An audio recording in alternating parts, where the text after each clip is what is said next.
अनेक लोग आए दिन विभिन्न माध्यमों से जाति व्यवस्था को खत्म करने की मांग करते हैं।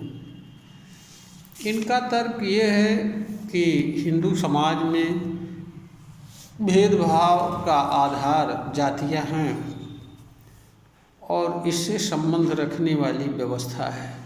अगर इसे खत्म कर दिया जाए तो हमारे हिंदू समाज में भेदभाव खत्म हो जाएगा।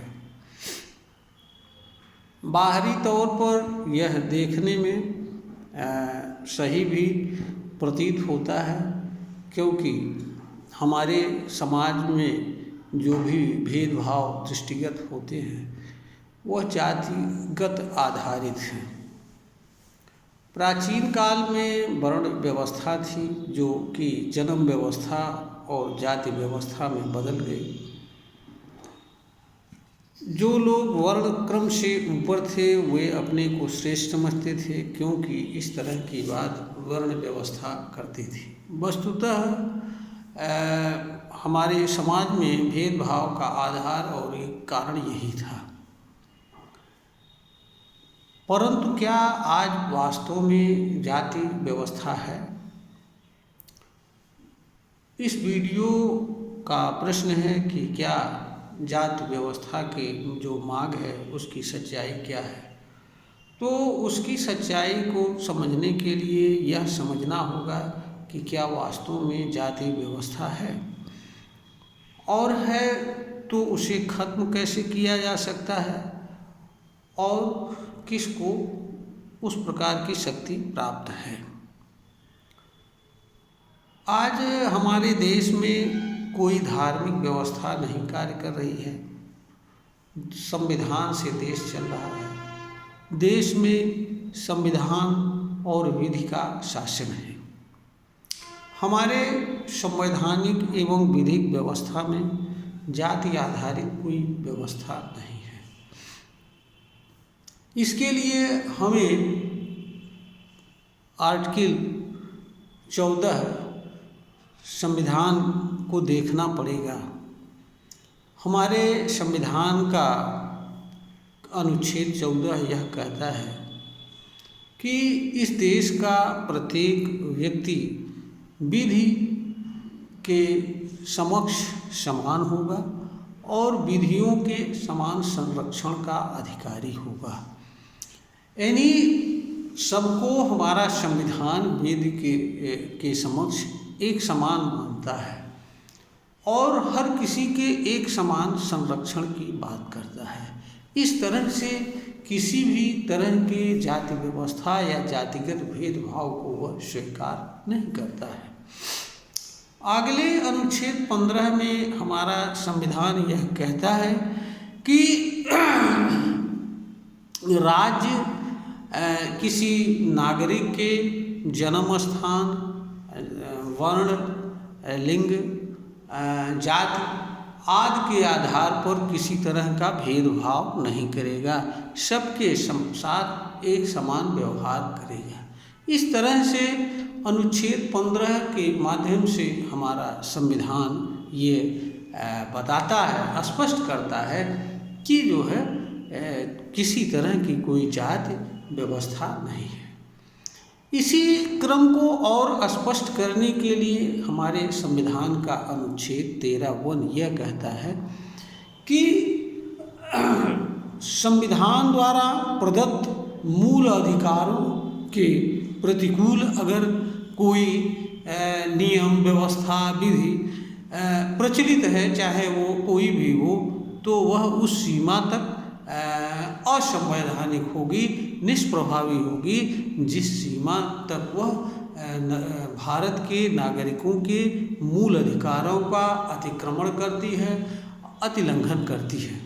इस तरीके से अगर कोई हमारे देश में जाति आधारित कोई व्यवस्था है भी, तो वह भी असंवैधानिक है और उस सीमा तक असंवैधानिक है जिस सीमा तक वह देश के नागरिकों का मूल अधिकारों का अतिक्रमण करती है।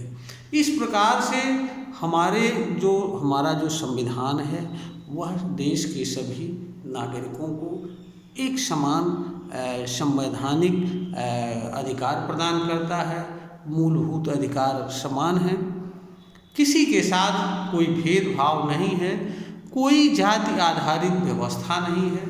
इसलिए इस तरह की मांग एक प्रकार का पॉलिटिकल स्टंट के अलावा कुछ नहीं है। हमारे देश में कोई जात आधारित व्यवस्था आज की डेट में नहीं है। हाँ, धार्मिक मामलों में हिंदू समाज में धार्मिक क्रियाकलाप करने की पर संपन्न करने की परंपरा ब्राह्मण के हाथों में होती है। धर्म से देश का कोई लेना देना नहीं होता है। धार्मिक मामलों में इससे हस्तक्षेप नहीं करता है।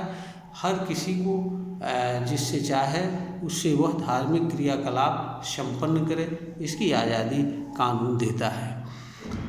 तो एक चीज़ को छोड़ करके बाकी कहीं धर्म आधारित जाति आधारित कोई व्यवस्था नहीं है। तो जब जाति आधारित व्यवस्था नहीं है तो इसकी मांग कितना सच है यह समझा जा सकता है। और फिर इसके ख़त्म करने की बात का कोई मतलब नहीं है। और जो चीज़ है नहीं तो उसे ख़त्म क्या कोई करेगा। और अगर कहीं कोई किसी तरह का कोई दिखता भी है तो जो है वह नियम कानून का विषय है। वैसे हमारे देश में कोई जाति आधारित व्यवस्था नहीं है, इसलिए इसको ख़त्म करने की मांग एक निरर्थक मांग है, एक पॉलिटिकल स्टंट है, जनता को गुमराह करने का साधन मात्र है। हमारे देश का संविधान देश के हर नागरिक को एक समान अवसर प्रदान करता है, चाहे वो नौकरी हो, शिक्षा हो, और देश में कहीं भी आने जाने की बात हो, किसी तरह का रोजगार और अवसर का चुनाव करना हो, हर नागरिक अपने भीतर छिपी प्रतिभा गुण के अनुसार अपने लिए कर्म का, व्यवसाय का, नौकरी का चुनाव कर सकता है और उसके लिए विधि सम्मत तरीके से प्रयास कर सकता है और प्राप्त करके वह उसका लाभ उठा सकता है। इसमें कोई रोक नहीं है। हाँ, हमारा संविधान कुछ अपवादों को भी स्वीकार करता है, उसके भी अपने कारण एवं आधार हैं। चाहे वो आरक्षण हो, चाहे अल्पसंख्यकों को विशेष अधिकारों की सुरक्षा हो, वह हमारे संविधान में क्यों दिया गया है इसका भी जवाब हमारा संविधान देता है। वह उचित है या नहीं उचित है यह चर्चा का विषय हो सकता है। यह बदलना चाहिए, नहीं बदलना चाहिए, यह भविष्य में चर्चा एवं बदलाव का विषय हो सकता है। परंतु जब तक वह एक संवैधानिक रूप में है तब तक उसे पर हम कोई टीका टिप्पणी किसी को करने का कोई अधिकार नहीं है और न ही उस पर किसी को कुछ कहने का अधिकार है। वह एक तरह का अपवाद है, उससे किसी को कोई खास नुकसान नहीं है। और जो लोग ऐसा समझते हैं कि उससे किसी का नुकसान है, वो शायद संविधान की भावना को, संविधान की मूल आत्मा को नहीं समझते हैं। संविधान विषमता में समता लाने का प्रयास करता है। आज भी बहुत सारे ऐसे वर्ग के लोग हैं जो सीधे तौर पर बिना आरक्षण के विधानसभा में, लोकसभा में चुनाव लड़ करके नहीं पहुंच सकते हैं। यह भी एक सच्चाई है। तो जो आरक्षण का उद्देश्य है उनको प्रतिनिधित्व दिलाना है। ऐसे लोगों को प्रतिनिधित्व दिलाना है जो शिक्षा और सामाजिक रूप से पिछड़े हुए हैं। पिछड़े वर्ग को प्रतिनिधित्व मिले, उनकी आवाज़ शासन सत्ता में पहुँचे, इसलिए दिया गया है। इससे किसी का विकास बाधित नहीं होता है। नौकरी और शासन सत्ता देश की जनता के विकास का आधार नहीं होती है। हाँ, किसी के लिए अवसर जरूर होता है, क्योंकि उसके माध्यम से व्यक्ति देश की सेवा कर सकता है, देश की सेवा में पहुंच सकता है। यह एक तरह का अवसर है और नौकरी के माध्यम से अपनी जीविका को भी चला सकता है। यह सब चीज़ें हैं, लेकिन यह भी पता है कि नौकरी का प्रतिशत कितना है, कितने लोग नौकरी पा सकते हैं। इसलिए रेस्ट लोगों को कहीं न कहीं दूसरे क्षेत्रों में जाना ही होता है। तो नौकरी को जीवन का या व्यक्ति के विकास का आधार नहीं होती है। नौकरी व्यक्ति के अवसर और सेवा प्रदान करने वाली चीज़ होती है, जिसके माध्यम से व्यक्ति अपना जीविकोपार्जन कर सकता है, देश की सेवा कर सकता है, जनता की सेवा कर सकता है। इसलिए हमारे देश में कोई जाति व्यवस्था नहीं है। जाति व्यवस्था को खत्म करने की मांग एक निरर्थक मांग है, पॉलिटिकल स्टंट है। यह से केवल जनता को गुमराह किया जाता है। इस बात की सच्चाई को देश के हर नागरिक को समझना चाहिए। यह वीडियो ज्ञानवर्धन हेतु बनाई गई है।